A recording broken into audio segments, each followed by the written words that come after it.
우리가 방금 경배송 25번을 함께 하나님께 찬송드렸는데요.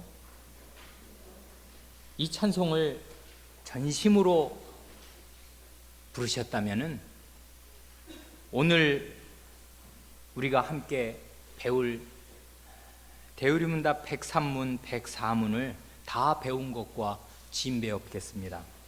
거기 3절 가사, 한없는 주의 사랑, 끝없는 그의 사랑, 천지가 찬송해도 다함 없겠네. 주의 사랑 안에 주님만 따라가리. 나의 사랑, 나의 주님, 찬송을 받으소서. 이게 제1계명이 명하는 것입니다. 이런 찬송을 드리고 살면, 진심으로 그렇게 살면 그 사람이 제1계명을 순종해서 사는 사람이 될 것입니다.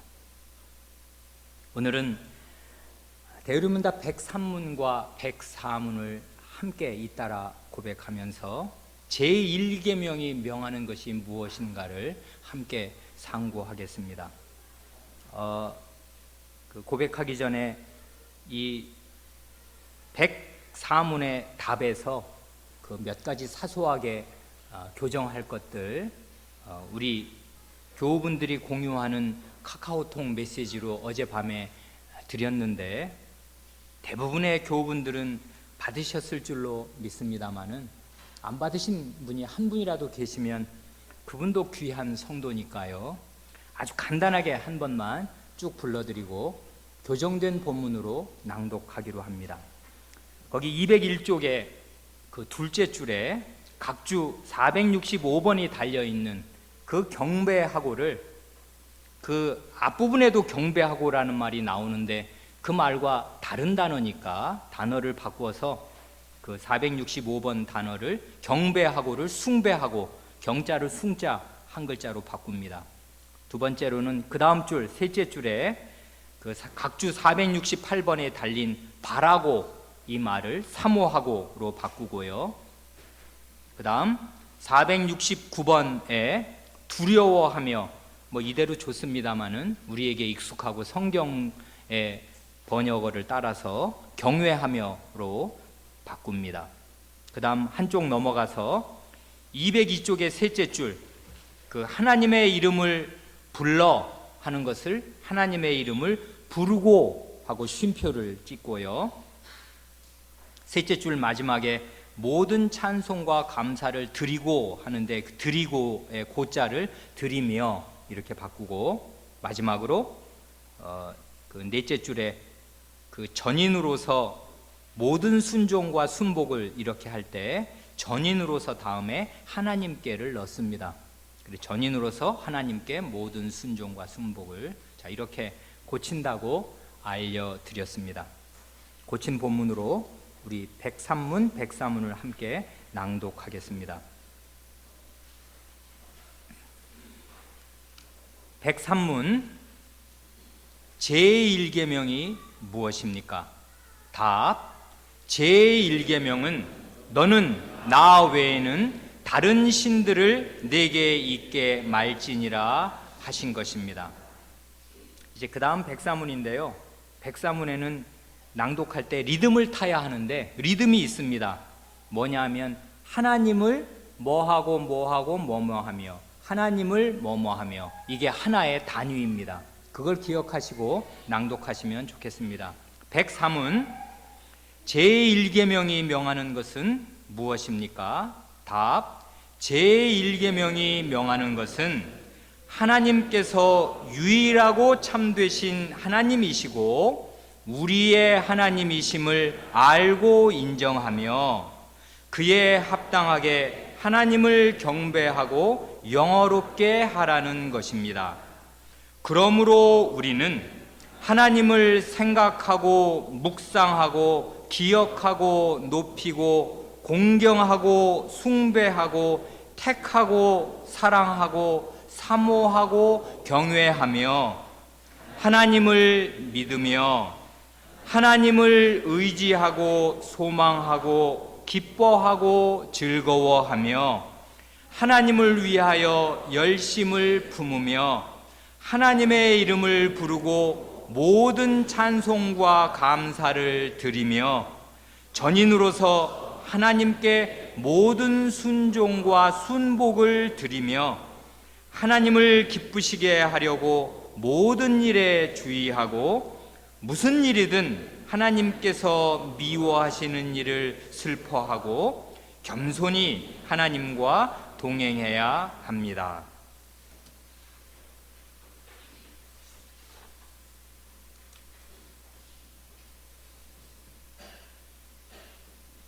백삼문 다 하시는 대로 제1계명은 뭐뭐 하지 말아라 하는 부정적이고 소극적인 말씀으로 되어 있습니다.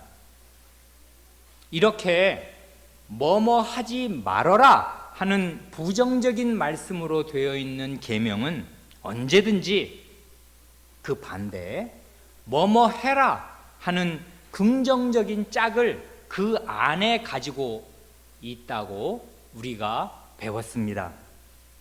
그것이 십계명을 올바르게 깨닫기 위한 그 8가지 준칙 가운데 4번째 준칙이었습니다.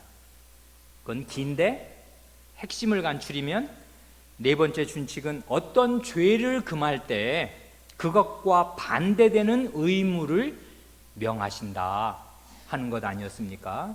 그러니까 내 앞에 다른 신을 두는 그런 죄를 금하실 때는 그것과 반대되는 그 대척점에 있는 어떤 의무를 명하신다 그것입니다. 그래서 우리의 대의문답은 103문에서 제1계명의 조문이 무언가를 이제 선언한 다음에 오늘 우리가 그 고백한 104문에서는 먼저 긍정적으로 제1계명에서 하나님께서 하라고 명하시는 의무는 무엇냐 그걸 가르치고요. 이제 그 다음에 다음 주에 생각할 105문에서는 원래 있는 그대로 하지 말라고 금지하시는 것들이 뭐냐 그걸 가르칩니다. 그것으로 만족이 안 된다는 듯이 특별히 제1계명의 조문을 잘 보면 거기 보면 나 외에는 내 눈앞에서 이러는 말씀이 거기 들어 있습니다. 그래 그 말씀의 뜻은 무엇냐를 이어서 그 다음 106문에서 가르쳐 줍니다. 이런 방식 명하는 것이 뭐냐? 이 어떤 한 계명이 뭘 명하냐? 뭘 금지하냐? 혹은 거기에 부과된 다른 그 덧붙은 다른 내용은 뭐냐? 이런 3가지 그 방식이 대의문답이 10가지 계명을 우리에게 가르치는 하나의 패턴입니다. 고정된 양식이라고요. 명하는 것, 금하는 것, 부과되어 있는 것. 그런데 이 103은 아주 길잖아요. 원래는 이게 한 문장인데 우리말 번역은 이 2문장으로 나누어 놓았습니다. 좋습니다. 우리의 그 리듬에 더 맞는 것 같습니다. 첫째 문장은 방금 고백한 대로 이렇게 됩니다. 하나님께서 유일하고 참되신 하나님이시고 우리의 하나님이심을 알고 인정하며 그에 합당하게 하나님을 경배하고 영화롭게 하라는 것입니다. 여기 하나님을 우리의 하나님으로 알고 인정한다 하는 말을 들으면 우리 마음에 엊그제 생각한 것들이 떠오를 수 있겠습니다. 그게 뭐겠습니까?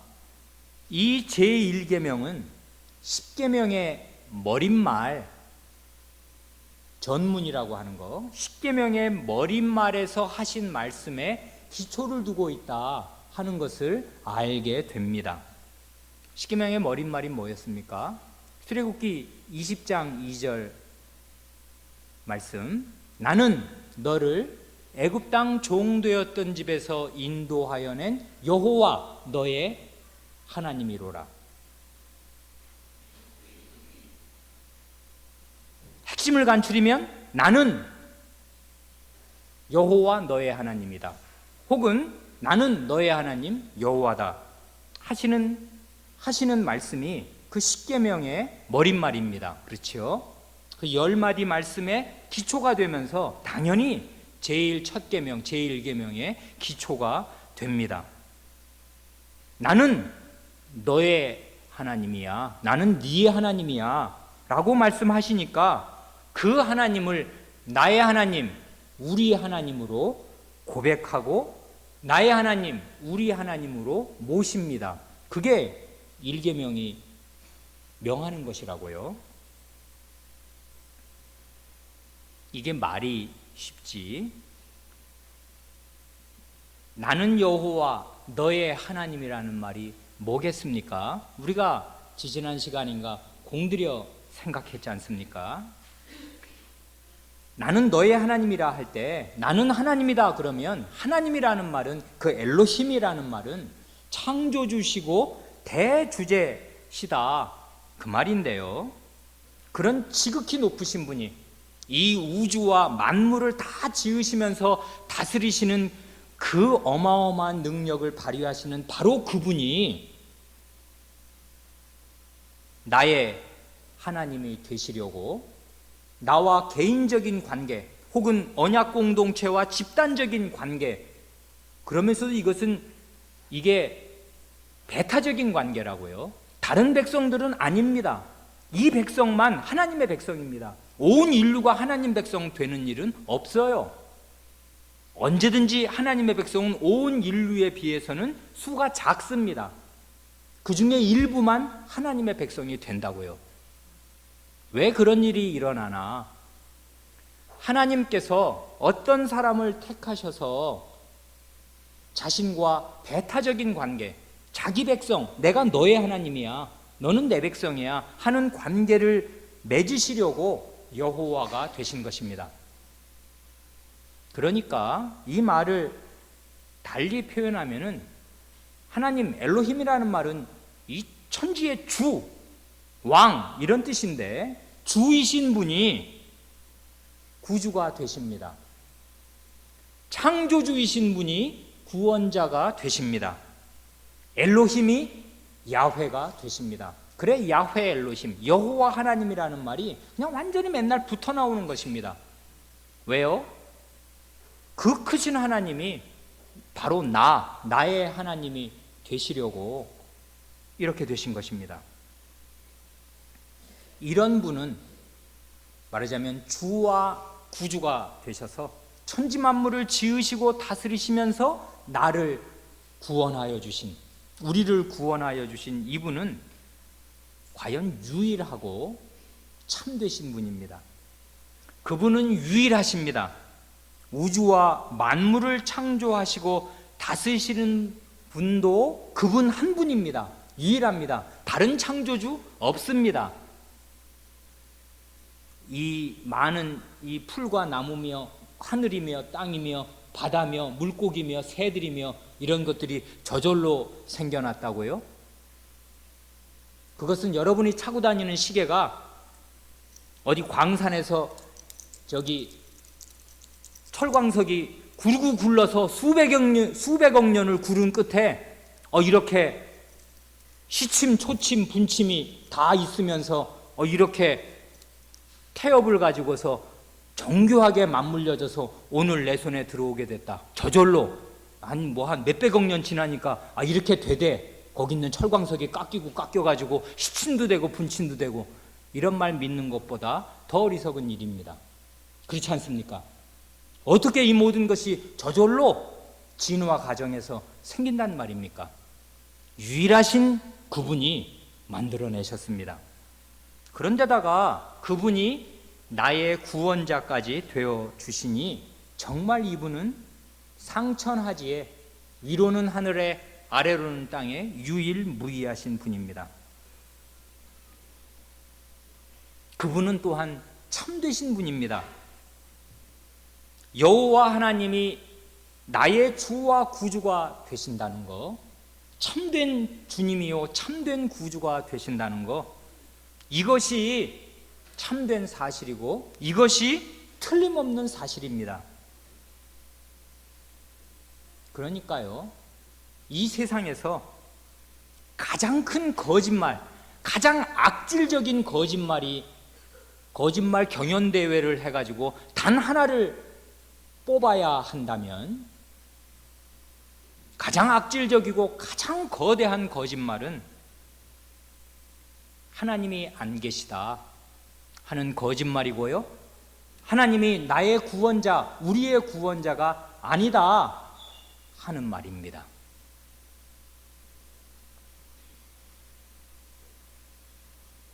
이런 말씀을 들으면 우리 어린 사람들에게 너무 쉬워, 나는 그런 거짓말에는 절대로 안 넘어가, 이렇게 생각할지도 모릅니다. 사람의 마음이 얼마나 부패하고 얼마나 간사한지를 우리 순진한 인생 경험이 적은 우리 어린 사람들은 충분히 모르니까 호언장담할 수가 있습니다. 나는 하나님 계신 거 의심하지 않아, 이런 식으로. 그럴까요? 아주 유명한 기도, 우리 교우분들이 다 외웠으면 좋을 기도 가운데 잠언 30장 7절로 9절에, 그게 잠언 30장은 전체가 아굴의 잠언해서 아굴의 기도이거든요. 잠언 30장 7절로 9절에 이렇게 하나님이 참되고 유일하신 분임을 믿는 것이 이게 쉬운 일이 아니고 이게 기도 제목이 되어야 한다 하는 것을 가르쳐주는 아주 유명한 기도가 나옵니다. 뭡니까? 내가 두 가지를 주께 구하였사오니 나의 죽기 전에 주시옵소서. 곧 허탄과 거짓말을 내게서 멀리 하옵시며 나로 가난하게도 마옵시고 부하게도 마옵시고 오직 필요한 양식으로 내게 먹이시옵소서. 혹 내가 배불러서 하나님을 모른다, 여호와가 누구냐 할까 하오며, 혹 내가 가난하여 도적질하고 내 하나님의 이름을 욕되게 할까 두려워함이니이다. 아멘. 지금 뭘 말하는 것입니까? 두 가지 소원이 있답니다. 그래, 이 사람은 자기의 소원을, 이 시인은 하나님께 아뢰입니다. 그런데 어느 정도의 간곡함을 가지고, 절실함, 절박함을 가지고 아뢰냐 하면, 죽기 전에 이걸 받았으면 좋겠다 하는 절박함을 가지고 하나님께 아뢰입니다. 우리나라는 비극적인 남북 분단을 겪은 나라 아닙니까? 그래, 예전의 통계로 실향민이 1000만이었답니다. 60, 70년 전에 6.25 때 북한에 살던 동포들이 전쟁, 공산당을 피해서 남쪽으로 내려와서 어느 날 갑자기 왔다 갔다 할 줄 알았는데 38선이 딱 길이 막히고 다시는 고향 땅을 밟지 못한 지가, 그래서 가족들과 생이별한 사람들이 이제 60, 70년 됐으니까 그때 10살인 사람들은 7, 80이 되신 것입니다.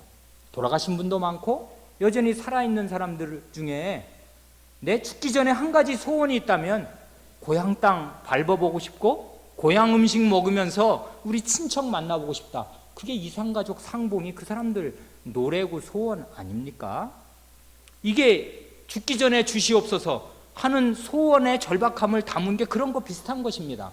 이산가족, 가족과 생이별 한 사람들의 그 절박한 소원 같은 거. 내가 두 가지 일이 소원이 있는데 이거 나 죽기 전에 주시면 좋겠다, 그것입니다. 첫 번째는 무엇입니까? 허탄과 거짓말을 내게서 멀리 하게 해달라는 것입니다. 그 허탄과 거짓말이 뭐냐 하면 그 뒤에 말하고 연결되는데, 한 가지는 내 거짓말에 속지 않게 해달라, 그게 첫 번째고, 또 하나는 가난하게도 마시고 부하게도 마시고 필요한 양식으로 내게 먹여달라 하는 것입니다. 일용할 양식, 하루 먹을 양식, 쌓아두지 않고 쌀독이 비지도 않는 딱 하루 먹을 양식들을 필요한 먹을 것만큼만 내게 주십시오. 이 두 가지를 이 사람이 죽기 전에 주셨으면 좋겠다 하는 간곡함을 가지고 구합니다. 그 이유는 그 다음에 나옵니다. 뭡니까? 배부르면 어떻게 되냐면 여기 보면 하나님 여호와 야훼 엘로힘 야훼가 다 나오지 않습니까? 배부르면 어떻게 됩니까? 사람이 하나님 나 모른다, 여호와가 누구냐, 이렇게 될 수 있다는 겁니다. 그래서 나는 배부르기를 원치 않아요. 여러분의 소원도 그러십니까? 요즘 우리 시대에 인류 역사 가운데 가장 이른바 무신론이 많습니다. 왜 그렇겠습니까? 인류 역사상 우리 시대가 6.25를 겪고 제2차 세계대전 이후 시대가 인류 역사상 가장 풍요로운 시대입니다. 가장 배부른 시대. 하나님을 모른다, 여호와가 누구냐 합니다. 은행 통장에 100억쯤 있으면은요 겁날 게 없어요. 하나님 안 믿어도 됩니다. 나 이 돈 다 쓰고 가기도 바빠요. 그렇게 됩니다. 사람. 이 사람이 그걸 아는 거예요. 그게 허탄과 거짓말 1호입니다. 하나님을 모른다, 여호와가 누구냐, 하나님 어디 있어, 이렇게 하는 그 허탄과 거짓말을 내게서 멀리하게 해달라 하는 그 첫 번째 소원입니다. 가끔 부모 마음이 무너지는 때가 있는데 자식이 다 커서 어느 날 교회를 안 나오면서 한다는 말이 하나님이 계신지 안 계신지 잘 모르겠다는 거예요. 그러면 부모는 말하자면 표현상 하늘이 무너지겠습니다. 다 가슴이 무너집니다. 왜 안 그렇겠습니까? 그런데 그 원인 중에 많은 것은 배가 불러서 그렇습니다. 지가 헐수할 수 없는 인생의 곤경 가운데 들어가고 어떻게 큰 어려움에 빠지면 그런 소리가 잘 안 나옵니다. 어려서부터 배운 그 하나님께 벌벌 떨면서라도 기도할 겁니다. 그런데 우리들은 다 지금 밥은 안 굶지 않습니까? 배가 부릅니다. 그러면 하나님 잘 안 믿어집니다. 실제로 하나님은 안 보이거든요. 하나님 믿기가 쉽겠습니까? 안 쉽습니다. 사람이 다 믿어지는 거지 눈에 보이지 않는 하나님은 안 믿어지는 거예요, 원래. 그러니까 우리가 하나님을 안 믿기 때문에 하나님 앞에서는 죄들을 잘도 짓는 것입니다. 다른 사람 앞에서는 못 지을 죄를 하나님 앞에서는 잘도 짓는 것입니다. 왜 그렇습니까? 불신의 마음이 마음에 가득 있으니까 그런 거예요. 하나님 믿는 게 쉬운 것이 아닙니다. 그래, 이 첫 번째 허탄과 거짓말, 하나님이 안 계시다 하는 거짓말의 속기가 우리가 얼마나 쉬운 사람인지 말도 할 수 없습니다. 우상 숭배는 다 여기서 나오는 것입니다. 우상은 눈에 보이는 것이고 하나님은 안 보이셔요. 이게 아주 결정적인 문제가 됩니다. 또 너무나 절박하게 사람이 어려움에 떨어지게 되면 그러면 또 먹고 사는 게 목구멍이 포도청이라면서요. 먹고 사는 게 지상 과제가 되어가지고서 하나님이고 뭐고 당장 먹고 살기 정신없는데 무슨 교회, 무슨 신앙 이렇게 되기가 또 아주 쉽습니다. 그래, 지금 첫 번째 이 사람의 소원, 나로 허탄과 거짓말을 내게서 멀리 하게 해달라는 것과 필요한 양식으로 먹여달라는 이 두 가지 소원이 있는데 두 가지가 사실은 교직되어 있습니다. 그래, 우리 주님께서 일용할 양식을 구하라고, 매일 구하라고 우리에게 가르치셨을 때 그 기도가 사실은 우리 하이델베르크 요르문답이 너무나 아름답게 설명해 주듯이 눈에 보이지 않는 오직 그 하나님만을 신뢰하도록 만드시는 기도입니다. 그러니 제대로 된 그 깨달음이 있는 사람은 오늘 다 밥 드셨지요? 밥알을 보고 숟가락으로 떠서 내 입에 집어넣을 때 그 생생한 밥알처럼 하나님이 살아계셔서 오늘 내게 이 밥을 주신다. 그리고 이 밥알이 생생한 것처럼 내 목구멍으로 들어와서 이 식도를 타고 내려가는 이 생생한 이 느낌보다 더 확실하게 하나님께서 오늘 나를 살게 해주실 분명한 뜻을 이런 방식으로 천명하신다. 나는 살아야 한다. 하나님께서 나를 살게 하시려는 움직일 수 없는 증거를 이 밥으로 주시면서 내 백성으로 살아라 하신다 하고 믿을 수 있습니다. 그게 올바른 믿음을 가진 사람의 생각입니다. 그러니 이런 기도, 아굴의 기도가 이게 헛된 기도, 무슨 과장적인 기도가 아닙니다. 이게 이 사람의 소원이라고요. 하나님 앞에 절실하게 구하는. 우리도 주님께서 가르치신 기도, 일용할 양식을 구하는 기도를 드릴 때 이 아굴의 기도를 기억하시면서, 그러니 신약의 말씀은 다 구약의 뿌리가 있지 않습니까? 그래, 이런 심정을 가지고 허탄과 거짓말에 떨어지지 않도록 그렇게 함께 구하여야 하겠습니다. 이래야 하나님께서 참된 분이라는 거, 안 보이시지만, 믿기 어렵지만 참되게 계시며 나의 주, 나의 구원자로 계시다는 것, 주와 구주, 주와 구주가 되신다는 것, 유일하고 참되신 하나님이라는 것을 늘 고백하게 될 것입니다. 그래, 하나님께서 유일하고 참되신 하나님이시고 우리의 하나님이시기에 우리가 할 마땅한 일은, 그 다음 내용이 그거지 않습니까? 그에 합당하게 하나님을 경배하고 영화롭게 하라는 것입니다. 그런 하나님이니까 하나님이 마땅히 받으셔야 할 것은 우리한테 경배와 영광입니다. 하나님을 영화롭게 하고 하나님을 경배하라는 것입니다. 그런데요, 어떻게 하는 게 하나님을 경배하는 것이고 어떻게 하는 게 하나님을 영화롭게 하는 것입니까? 경배라는 말은 쉽게 말하면 절하는 건데 하나님은 안 보이시잖아요. 부모님한테 절은 다 할 수 있잖아요. 부모님 앉아 계시고 소파 앞에 앉아 계시면 우리는 그 거실에서 엎드려서 절하면 되잖아요. 방향성이 있잖아요. 다 알잖아요. 눈에 보이니까. 근데 하나님은 어떻게 절을 하란 말입니까? 안 보이는데 어디다 대고 그냥 하늘을 향해서 이렇게 넙죽 엎드리면 그게 경배가 되는 것입니까? 어떻게 영광을 돌리는 것입니까? 그것을 구체적으로 어떻게 하라는 걸 알려주려고 거기 두 번째, 우리 대우림다 104문에 우리가 읽은 그러므로 하나님을 뭐 생각하고 묵상하고 기억하고 높이고로 시작하는 그 긴 문장들, 긴 동사의 집합체들이 줄줄줄줄 나옵니다. 거기 쭉 세워보니까 한 20대까지 되는 것 같습니다. 그 뭐뭐뭐뭐 하고 하며 이런 말들, 여기에 나오는 그 수십 가지 말들, 그 동사들을 하나하나 가만히 생각해 봅니다. 그러면 처음에 읽을 때는 좋은 말은 다 갖다 썼네, 마음에 안 와닿습니다.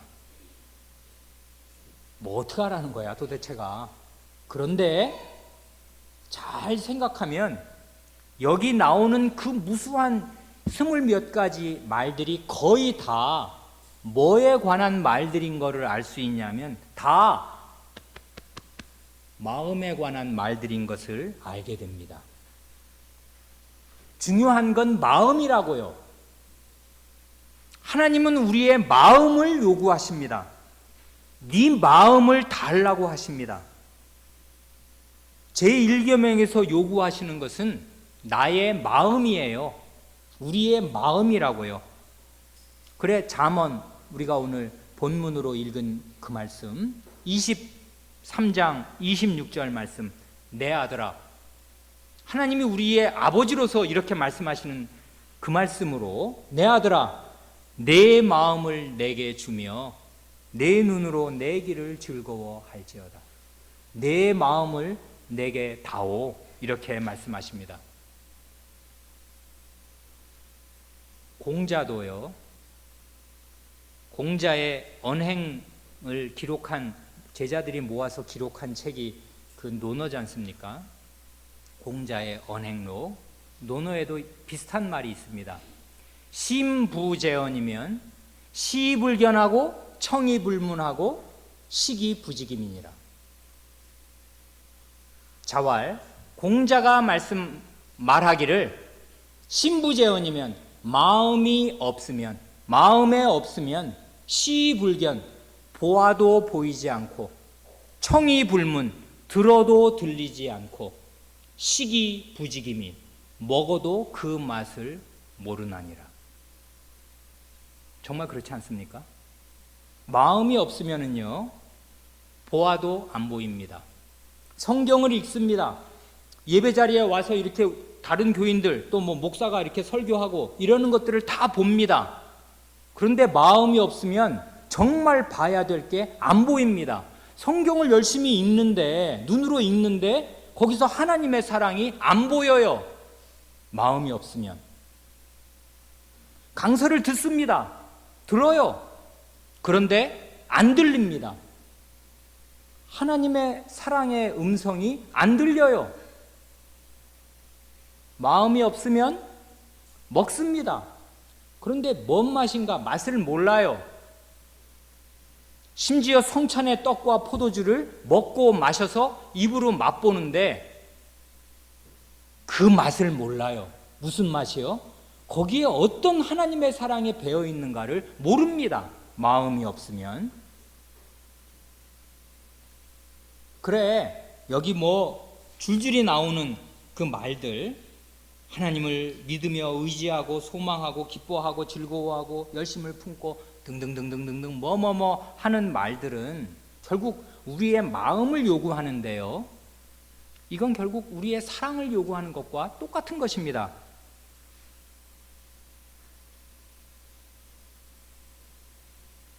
그러니까 제가 경외심을 가지고 말씀드립니다마는 하나님께서는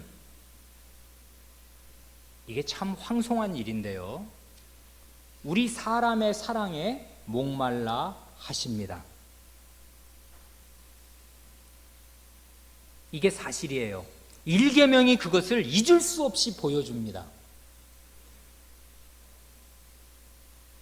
그래 지난주 우리가 읽은 그 102문에서 하나님에 대한 우리의 의무, 하나님에 대해서는 우리가 뭘 해야 되냐 하는 걸 담고 있는 첫 그 4계명, 1, 2, 3, 4계명의 뼈대가 뭐냐, 그거 없으면 한 발도 나아가지 못하는 그 중심되는 기둥, 핵심, 뼈대, 강령이 뭐냐, 그건 하나님에 대한 사랑입니다. 그러니 4계명 앞에 1, 2, 3, 4계명의 뼈대가 하나님에 대한 사랑이니까 이 1계명의 뼈대도 사랑입니다. 하나님에 대한 사랑을 빼고서는 1계명을 생각할 수가 없고 읽어봐야 헛일입니다. 그래 마음과 목숨과 힘과 뜻을 다하여 주 너의 하나님을 사랑해라, 그것입니다. 근데 목사로서 저는 이런 말씀을 드리기가 대단히 두렵습니다. 왜냐하면 저도 교인으로 50몇 년 살다 보니 이런 말을 신자가 하도 듣다 보면은 악질적인 면역력이 생깁니다. 그렇죠? 그래서 마음과 목숨과 힘을 다하여 주 너의 하나님을 사랑해라 하는 말을요 무덤덤하게 들으면서 이 자체를 하나의 의무로만 받아들이기가 아주 쉽습니다. 아 그래, 사랑해야 되는 건 맞는데, 마치 김이 다 빠진 사이다처럼, 마치 애정이 다 식어 빠진 연인이 의무감으로 아이 지겨운데 또 만나야 되나? 알았어, 오늘 바쁘다니까 야근 있어. 이렇게 말하자면 상대방을 대하는 것 비스무리하게 이런 말씀을 들으면 마음과 목숨과 힘과 뜻을 다해서 하나님을 사랑하라는 말을 들으면 그런 사랑이 용서숨 쳐서 마땅하지, 정말 그래, 나는 그렇게 살고 싶고 살고 있어 라고 생각되는 게 아니라 하나의 또 하나 해야 될 의무감으로 온다 그 말입니다. 근데 하나님께서 왜 우리한테 그런 대접을 받으셔야 되겠습니까? 우리가 연애를 한다면 상대방에게 그런 대접을 받아도 대단히 불쾌하고 이럴 수가 있겠는가 생각할 텐데, 하물며 그 크신 하나님이 우리 같은 작은 사람들한테 왜 그런 대접을 받으셔야 하겠습니까? 그래서 그렇게 식상하게 그 크고 첩주되는 계명을 생각하지 않도록 지난주에는 하나님께서 우리에게 절대적인 사랑, 마음, 목숨, 뜻, 힘을 다 바치는 그 절대적인 사랑을 요구하시기에 앞서서 어떻게 먼저 하나님 자신이 우리를 절대적인 사랑으로, 자신의 마음과 목숨과 뜻과 힘을 다 바치는 사랑으로 우리를 사랑하셨는가를 말씀드렸습니다.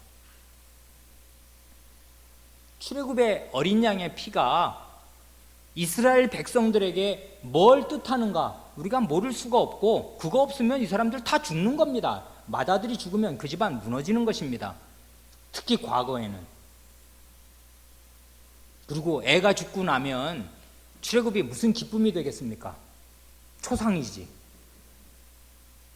그런데 우리 집이 건사되는 것은 오직 어린 양의 피 때문이니까, 어린 양의 피는 뭔 뜻인지 모르고 발라도 엄청 중요한 겁니다만은 그게 나에게 구원을 주기 이전에 하나님에게는 뭘 뜻하는가?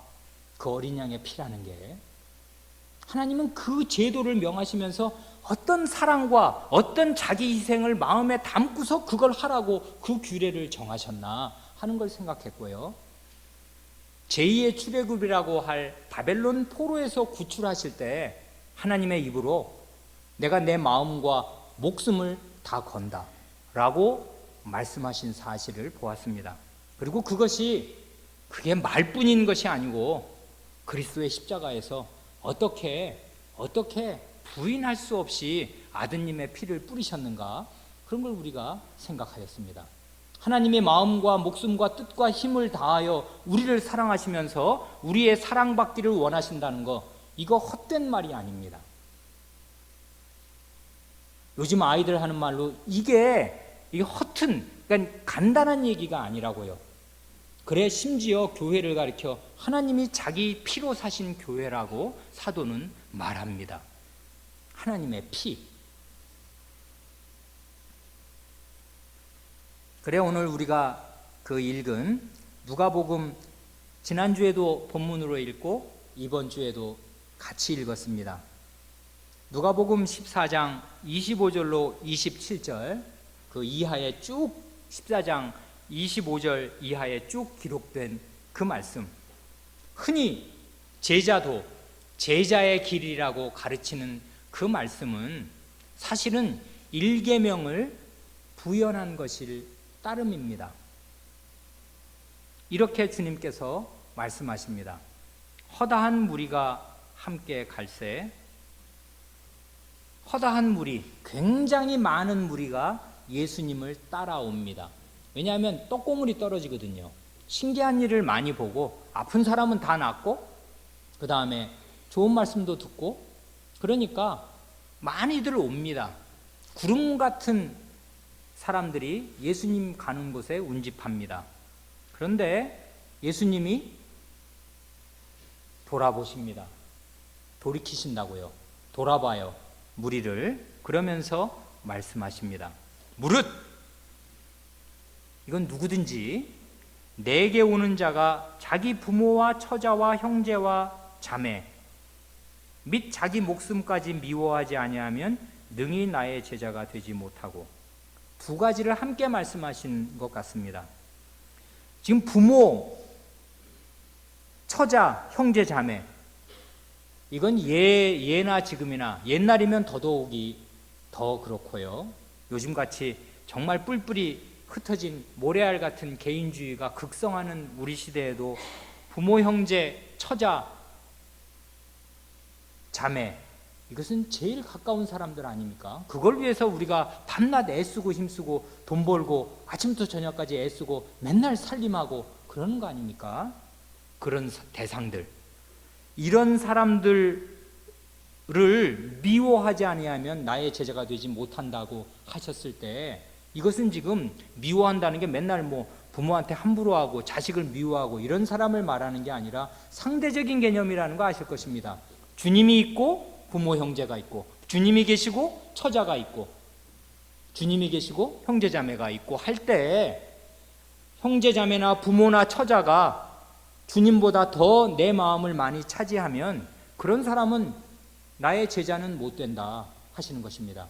마음을 요구하시는 거라고요. 우리가 유아세례 오늘 받는 거 보았습니다마는, 아기에게 젖물린 그 어미에게 그 신생아가 얼마나 어머니의 마음을 가져갑니까? 전부입니다, 어머니의. 그렇지 않습니까? 심장이라도 빼어줄 겁니다. 아마 눈이라도 빼어줄 것입니다. 그 아기를 위해서라면. 자기의 마음을 다 가져가는데, 그런 자식보다 내가 너보다 더 절대적인 사랑을 요구한다, 이렇게 지금 말씀하시는 거예요. 왜요? 자기가 먼저, 자신이 먼저 우리에게 그런 절대적인 사랑을 주셨으니까 그 이하의 사랑으로는 만족하지 않는 것입니다. 절대적인 사랑은 절대적인 응답을 요구하는 것이에요. 하나님과 그 백성과의 관계는 이런 것입니다. 이런 것이 아니라면은 이게 1계명의 기초예요. 그러니까 이런 1계명에 순종하지 않고서는 하나님 백성답게 살 길은 처음부터 막히는 것입니다. 말만 하나님의 백성일 뿐이에요. 1계명에서 그 사람이 우상숭배자냐 하나님의 백성인가가 갈리는 것 아닙니까? 1계명이 요구하는 것은 절대적인 사랑을 요구합니다. 근데 왜 그런 사랑을 바쳐야 해요? 그게 의무감으로만 다가오는 사람은 결코 이 계명을 순종할 수가 없습니다. 하나님의 사랑이 뭔지를 모르니까요. 이런 말씀을 듣고 이거 어떻게 하면 좋아? 나는 그렇게 안 되는데, 이렇게 생각하는 사람은 아직 하나님이 뭘 자기를 위해서 해줬는가를 훨씬 더 배워야 할 일이 많은 사람일 뿐입니다. 그런 사람은 복음을 들어야 해요. 하나님이 당신을 위해서 어떻게 자기 피를 뿌렸는가를 알아야 하는 사람이에요. 그러니까 이거는 결국 부모, 형제, 처자, 이 내 마음을 다 가져가는 그 사람들보다 하나님이 더 내 마음을 가져가야겠다, 그것이고요. 마음을 닫아오, 그것입니다. 내 아들아, 내 마음을 내게 주며, 그 말씀을 그대로 반복하는 것 뿐입니다. 또 거기 보면 마음과 목숨이잖아요. 목숨을 다하여입니다. 자기 목숨까지 미워하지 아니하면, 내 목숨보다 하나님의 사랑, 내가 하나님을 사랑해야 한다는, 그리고 정말 사랑하는 이것이 더 귀하다라고 진심으로 동의가 안 되는 사람, 그런 걸 경험해 본 적이 없는 사람은 신자 아닙니다. 예수님의 제자가 못 돼요. 이게 기독교입니다. 그 이하는 기독교가 아니에요. 그건 인간 종교입니다. 기독교는 이런 절대적인 사랑을 주고받는 종교입니다. 이건 사랑을 해본 사람은 아는 것이에요. 우리가 연애해본 사람은 뭐 첫사랑의 시련, 그걸 빼면은 유행가의 절반은 없어질 거 아닙니까? 사랑을 해서 결혼에 꼴이 난 사람들은 눈에 콩깍지가 씌었을 때 그 사랑의 감정이 무언지를 모를 수가 없습니다. 그러니 모든 드라마의 주제는 대충 사랑이고요. 나이 70이 됐어도 드라마를 보면은 그 가슴이 그 감정을 20대 때 느꼈던 그 감정 고스란히 느낄 수 있습니다. 왜 그래요? 첫사랑은 계속 가는 것이에요. 사랑의 감정 안 잊혀집니다. 그런데 하나님의 백성인데 자기 목숨보다 하나님의 사랑이 더 귀하고 내가 하나님을 더 사랑한다는 것을 알지 못하는 사람이 있으면 그 사람은 하나님의 사랑이 무언가를 배워야 하는 사람이고 아직 신자는 아닙니다. 아직 그리스도의 제자는 아닙니다. 그런데 자기 목숨보다 그리스도를 더 사랑한다는 이게 무슨 윤봉길 의사가 뭐 폭탄 던지듯이 장렬하게 하루아침에 산화하고 마는 그런 하루아침의 결정이 아니라는 것을 주님께서 입증하시기라도 하듯이 그 다음 말이 붙어 있습니다. 목숨을 바쳐 나를 사랑해? 그러는 건 이런 거야. 뭐냐면 자기 십자가를 지고 나를 좇지 않는 자도 능히 나의 제자가 되지 못하리라 하십니다. 자기 목숨보다 그리스도를 더 사랑하는 사람은 십자가는 사형틀이에요. 목숨을 잃는, 그걸 딱 졌다는 얘기는 죽는 것이 필지의 필연의 사실입니다. 십자가를 지고서도 안 죽는 사람은 없어요. 왜냐하면 그건 사형틀이니까요. 그런데 여기 보면은 누가복음에 보면, 아니 다른 성경에 보면 날마다 자기 십자가를 지고 나를 좇으라는 날마다라가 첨가되어 있습니다.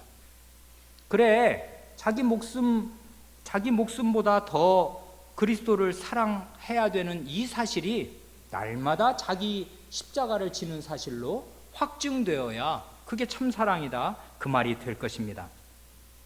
그런가 하면 33절로 가면 자기의 모든 소유를 버리지 아니하면 능히 내 제자가 되지 못하리라 하십니다. 이건 힘을 다하여 주님을 사랑할 것을 말씀하시는 거 아닙니까? 자기 소유, 자기 전 재산 아깝습니까? 주님보다 더?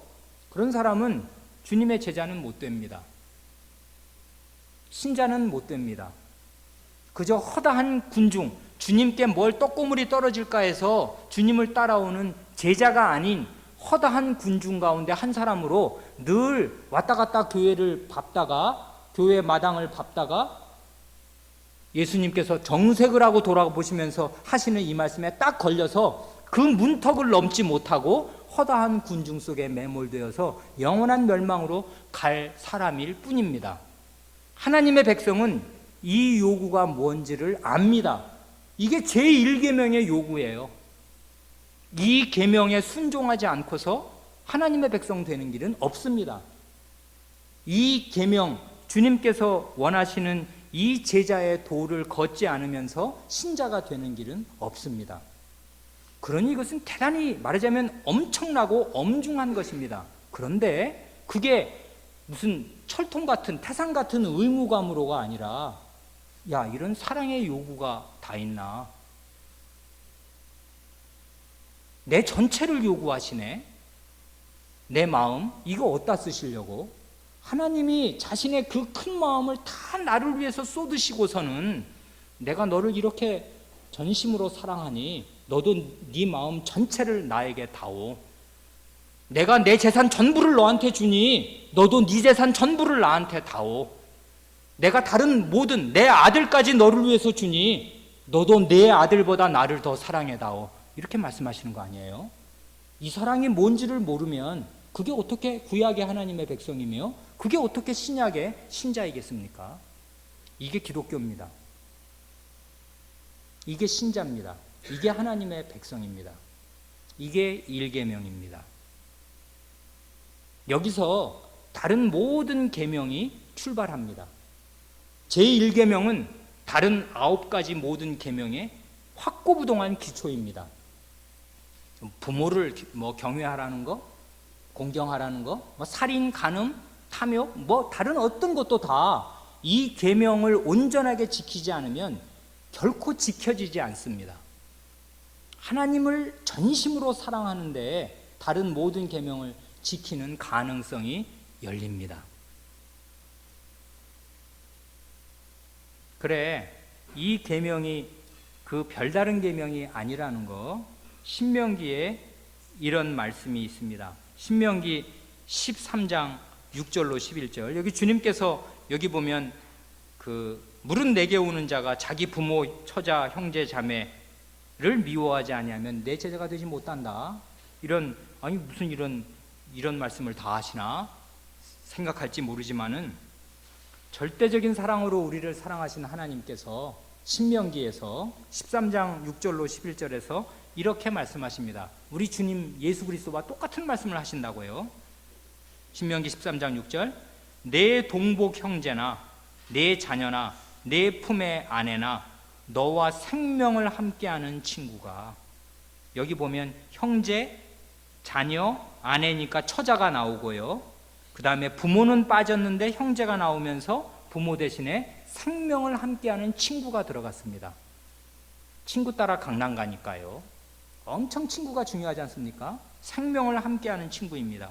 그런데 그런 사람이 가만히 너를 꾀어 이르기를 너와 내 율조가 알지 못하던 다른 신들 곧 내 사방에 둘러있는 민족 혹 내게서 가깝든지 내게서 멀든지 땅 이 끝에서 저 끝까지 있는 민족의 신들을 우리가 가서 섬기자 할지라도 너는 그를 좇지 말며 듣지 말며 긍휼히 보지 말며 애석히 여기지 말며 덮어 숨기지 말고 너는 용서 없이 그를 죽일 때에 내가 먼저 그에게 손을 대고 후에 뭇 백성이 손을 대라. 그 다음 10절 말씀이 바로 이게 십계명의 머릿말 아닙니까? 그는 애굽 땅 종되었던 집에서 너를 인도하여 내신 내 하나님 여호와에게서 너를 꾀어 떠나게 하려 한 자니 너는 돌로 쳐 죽이라. 그리하면 온 이스라엘이 듣고 두려워하여 이 같은 악을 다시는 너희 중에서 행하지 못하리라. 제1계명의 요구는 이렇게 철저하고 엄중합니다. 동복 형제든 처자든 생명을 함께하는 친구라도 이 하나님 섬기는 길에서 돌이켜서 다른 신을 섬기자 하면 그 일을 덮어 숨기지 말고 애석히 여기지 말고 듣지 말고 네가 먼저 돌로 쳐 죽이라 합니다. 이게 하나님의 요구입니다. 절대적인 요구입니다. 이런 구약의 요구 위에 서서 그리스도께서 물은 나를 따라오려면 이렇게 해야 한다고 그대로 반복해서 말씀하시는 것뿐입니다. 우리를 위해서 피를 뿌리신 분으로서 우리의 전심이 담긴 사랑을 요구하십니다. 그러니 이렇게 한 가지 예를 들면 이 모든 내용이 하나로 축소되는 이런 대단한 위험이 있는데요. 그저 하나의 예로서만 말씀드립니다. 신약시대에 우리는 설령 우리 부모의 친부모의 장례를 치를 때에도 주일이 그 가운데 장례 3일장 치르지 않습니까? 금요일에 돌아가셨다면 금, 토, 일 해서 주일이 말하자면 발인 날인데 주일이 그 가운데 있으면 언제든지 예배당에 나와서 하나님께 예배드리고 장례는 그 다음에 치르는 것입니다. 왜 그렇겠습니까? 하나님에게 바쳐야 할 사랑, 하나님에게 바쳐야 할 나의 예배는 부모 때문에, 자식 때문에 유보될 수 있는 것이 아닙니다. 물론 내가 열이 펄펄 끓고 자식이 열이 펄펄 끓고 무슨 어디 장티푸스에 걸리면은 전염병 때문에 못 나올 수야 있겠지만은 그런 경우가 아니고 이게 양자택일을 요구하는 경우에는 하나님은 언제든지 부모보다 앞섭니다. 하나님은 언제든지 자식 형제보다 앞섭니다. 이게 하나님께 그 사랑을 표시하는 가장 정당하고 가장 적극적이고 가장 필수적인 것이 하나님께 나와 절하는 것이거든요. 이게 우리의 무슨 종교 행사가 아니고 제1계명에 순종하는 그것이 우리의 예배라면은, 그래서 그 예배 거기에 보면 하나님의 이름을 부르고 모든 찬송과 감사를 드리며, 이게 지금 예배 상황을 얘기하는 거 아닙니까? 개인 예배도 드릴 수 있지만 특별히 가장 중요한 우리의 주일 공예배, 이것은 어떤 경우에도 양보할 수 있는 것이 아닙니다. 이게 우리의 사랑의 전심 어린 표현이기 때문에 그래요. 그러니 우리 인생사에서 당하는 어떤 일도 이 일보다 더 중요한 일은 단언코 없습니다. 그러니 우리는 현실 생활에서 어떻게 이 사랑을, 이 전심 어린 사랑을 표시하고 살 것인가에 대해서 주의해야 합니다. 지혜를 내야 하고 부모된 이는 유언으로라도 남겨야 합니다. 내 장례 주일에 끼면 너희 다 딱 그만두고 장례식장 다 접고 주일 가서 예배드려. 이렇게. 그리고 형제들끼리 부모님 돌아가시기 전에 믿는 형제들이라면 미리 상의해야 할 것입니다. 그래야 주일에 하나님께 제대로 된 예배를 드릴 수가 있을 것입니다. 전심 어린 사랑을 요구하시는 하나님, 이게 1계명이 요구하시는 것입니다. 기도하겠습니다.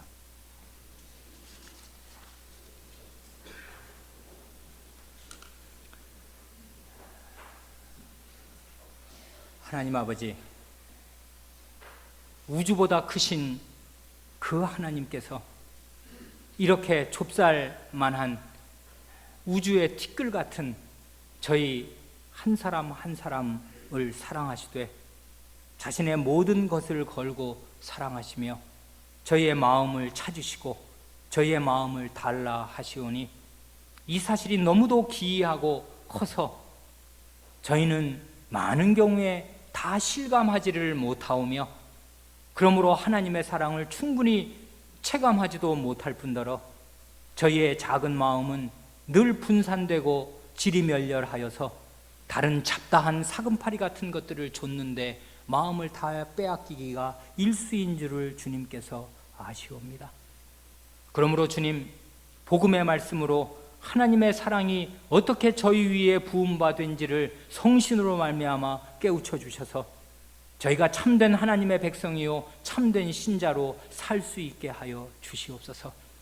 저희의 모든 것이 의무감만으로만 뭉쳐서 행하여지지 않게 하시고 다른 사람의 눈치를 보며 다른 사람 눈에 들기 위하여 외식하는 마음, 위선하는 마음으로 행하여지지 않게 하시고 참된 사랑, 다른 사람은 어떻게 하든지 나의 이 붉은 마음 전체를 하나님께 드리기를 원하는 그 거룩한 사랑, 오롯한 사랑으로 하나님께 늘 예배를 드릴 수 있게 하여 주시옵소서.